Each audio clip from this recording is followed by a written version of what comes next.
نحمد و نصلی و نصلی علی رسولہ الکریم، اما بعد فاعوذ باللہ من الشیطان الرجیم، بسم اللہ الرحمن الرحیم۔ اللہم رب اشرح لی صدری ویسر لی امری واحلل عقدۃ من لسانی یفقہوا قولی۔ ناظرین و سامعین، خواتین و حضرات، السلام علیکم ورحمۃ اللہ وبرکاتہ۔ آپ سے مؤدبانہ گزارش ہے کہ آپ کو اگر ہمارا ویڈیو پسند آئے تو اسے لائک کیجیے۔ ہمارے چینل دینیات و تسلیم پر اگر آپ نئے ہیں تو اسے سبسکرائب کیجیے، اور اپنے دینی معلومات میں اضافہ کرنے کے لیے ویڈیو کو اینڈ تک ضرور دیکھیں۔ تمام قبیلے والوں نے مل کر ایک مجلس شورا بلائی اور یہ تجویز پاس کی کہ حضور اکرم صلی اللہ تعالیٰ علیہ وسلم کو اور ان لوگوں کو جو مسلمان ہو گئے ہیں جتنی بھی تکلیفیں دی جا سکیں دو۔ چنانچہ حضور اکرم صلی اللہ تعالیٰ علیہ وسلم پر سب سے پہلے سختیوں کی شروعات کی گئی۔ شروع میں بدماش گوکھرو کانٹے دار جھاڑ لاتے اور رات کو اس راستے پر بچھا دیتے جس سے حضور اکرم صلی اللہ تعالیٰ علیہ وسلم گزرنے والے ہوتے۔ چونکہ آپ صلی اللہ تعالیٰ علیہ وسلم کو گوکھرو تکلیف دیتے تھے، کانٹے دار جھاڑ دامن مبارک سے الجھ جاتے تھے، پر آپ صلی اللہ تعالیٰ علیہ وسلم صبر کرتے اور گوکھرو کو اٹھا کر کانٹے دار جھاڑیوں سمیت الگ رکھ دیتے۔ عربوں کا خیال تھا کہ حضور اکرم صلی اللہ تعالیٰ علیہ وسلم ان روز کی سختیوں سے تنگ آ کر بت پرستی کے خلاف جد و جہد کرنا بند کر دیں گے، لیکن حضور اکرم صلی اللہ تعالیٰ علیہ وسلم کیسے بند کر سکتے تھے؟ اللہ کا حکم نازل ہو چکا تھا کہ اعلانیہ تبلیغ کرو۔ آپ صلی اللہ تعالیٰ علیہ وسلم برابر تبلیغ کرتے رہے۔ شریر شیطانوں کو اس پر بڑا غصہ آیا۔ اب انہوں نے نہایت گھنونا طریقہ اختیار کیا۔ رات کو جب حضور اکرم صلی اللہ تعالیٰ علیہ وسلم سوتے ہوتے تو گندگی حضور اکرم صلی اللہ تعالیٰ علیہ وسلم کے بستر پر کھانا پکانے کے برتنوں میں پھینک دیتے۔ اس سے آپ صلی اللہ تعالیٰ علیہ وسلم کو بڑی تکلیف ہوتی۔ ہر دن خود برتنوں کو صاف کرتے، کپڑے دھوتے، نہاتے، لیکن زبان سے کچھ نہ کہتے۔ جب عرصہ اسی طرح گزر گیا تو ایک دن آپ صلی اللہ تعالیٰ علیہ وسلم نے بس اتنا کہا، اے بنو عبد مناف، یہ اچھا پڑوسی کا حق ادا کر رہے ہو۔ بھلا آپ صلی اللہ تعالیٰ علیہ وسلم کی اس بات کا ان لوگوں پر کیا اثر ہونے والا تھا؟ وہ برابر گندگی پھینکتے ہی رہے اور حضور اکرم صلی اللہ تعالیٰ علیہ وسلم اپنی تبلیغ کا کام کرتے رہے۔ اب شریر بدماش اور گنڈے کچھ اور زیادہ گستاخ ہو گئے تھے۔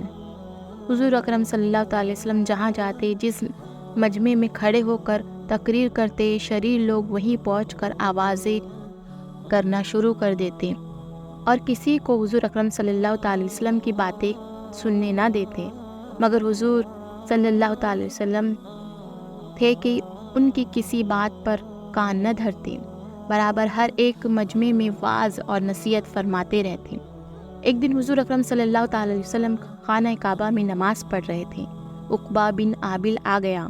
اس نے آپ صلی اللہ تعالیٰ علیہ وسلم کے گلے میں چادر ڈال کر اتنا ٹیڑھا کھینچا کہ آپ صلی اللہ تعالیٰ علیہ وسلم کا دم گھٹنے لگا، آنکھیں ابل آئی اور مبارک چہرہ لال ہو گیا۔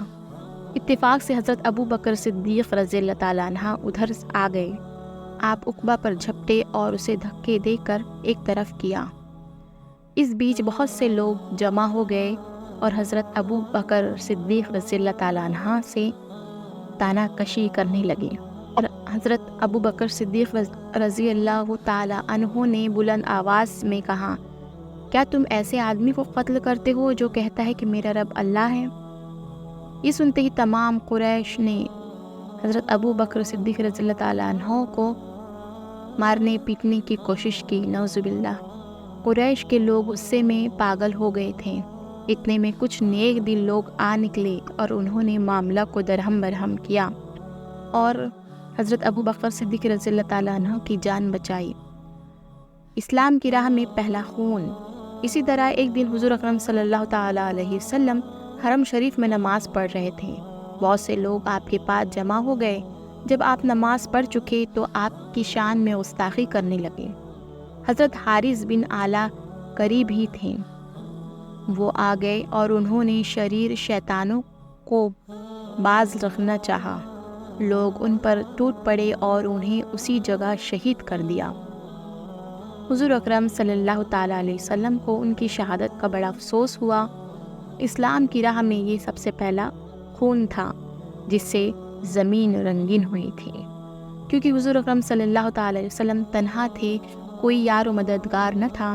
تمام مکہ والے اس بات کو خوب جانتے تھے، اسی لیے ان شیطانوں کی گستاخیاں دن پہ دن بڑھتی ہی جا رہی تھی۔ حضور اکرم صلی اللہ تعالی علیہ وسلم ایک دن بیت اللہ شریف میں نماز پڑھ رہے تھے۔ ابو جہل بھی موجود تھا۔ ابو جہل نے کہا، باہر ابھی اونٹ ذبح ہوا ہے، اس کی اوجڑی پڑی ہے، کوئی اسے اٹھا لاؤ اور محمد صلی اللہ تعالی علیہ وسلم کے اوپر ڈال دو، نعوذ باللہ۔ عقبہ نے کہا، میں لاتا ہوں۔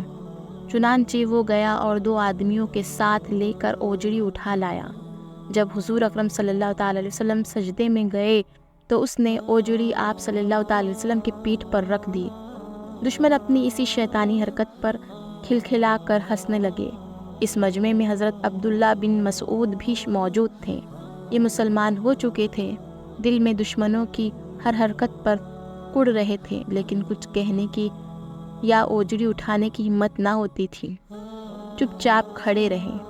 اتفاق سے حضرت فاطمہ رضی اللہ تعالی عنہا، جو حضور اکرم صلی اللہ تعالی علیہ وسلم کی سب سے چھوٹی صاحبزادی ہیں، ادھر آ نکلی۔ حضرت فاطمہ رضی اللہ تعالی عنہا ابھی بہت چھوٹی تھی، اپنے ابا کی یہ حالت دیکھ کر بہت دکھی ہوئی۔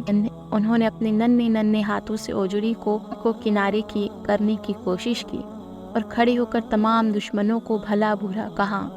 کسی کو ان سے کچھ کہنے کی ہمت نہ ہوئی۔ جب حضور اکرم صلی اللہ تعالی علیہ وسلم نماز سے فارغ ہوئے تو آپ نے حضرت فاطمہ رضی اللہ تعالیٰ عنہ کی پیشانی چوم کر کہا، بیٹی کیوں انہیں برا کہہ رہی ہو؟ ان کی آنکھیں نہیں ہیں، اگر یہ پہچان لیتے تو ایسی ہنسی اڑانے کی باتیں نہ کرتے۔ تم ان کو برا بھلا نہ کہو، بلکہ دعا کرو کہ اللہ انہیں دیکھنے اور سمجھنے کی طاقت عطا فرمائے۔ اس کے بعد آپ صلی اللہ تعالی علیہ وسلم حضرت فاطمہ رضی اللہ تعالیٰ عنہا کو اپنے ساتھ لے کر واپس چلے گئے۔ مصیبتیں یہی ختم نہیں ہوئیں، بلکہ دن بدن بڑھتی چلی گئی۔ دھیرے دھیرے کافروں کو بھی معلوم ہو گیا کہ کون کون سے لوگ مسلمان ہو گئے ہیں، اس لیے انہوں نے ایک بڑی مجلس شورا بٹھانے کا فیصلہ کیا اور اس کے لیے تیاریاں شروع کر دی۔ اس مجلس شورا میں ان لوگوں نے کیا منصوبے بنائے اور آپ صلی اللہ تعالی علیہ وسلم کے حوصلے کو پست کرنے کے لیے نعوذ باللہ ان لوگوں نے کیا کیا غلط تدبیریں کرنا چاہیے، اس کے متعلق ہم اگلے ویڈیو میں معلومات حاصل کریں گے۔ السلام علیکم ورحمۃ اللہ وبرکاتہ۔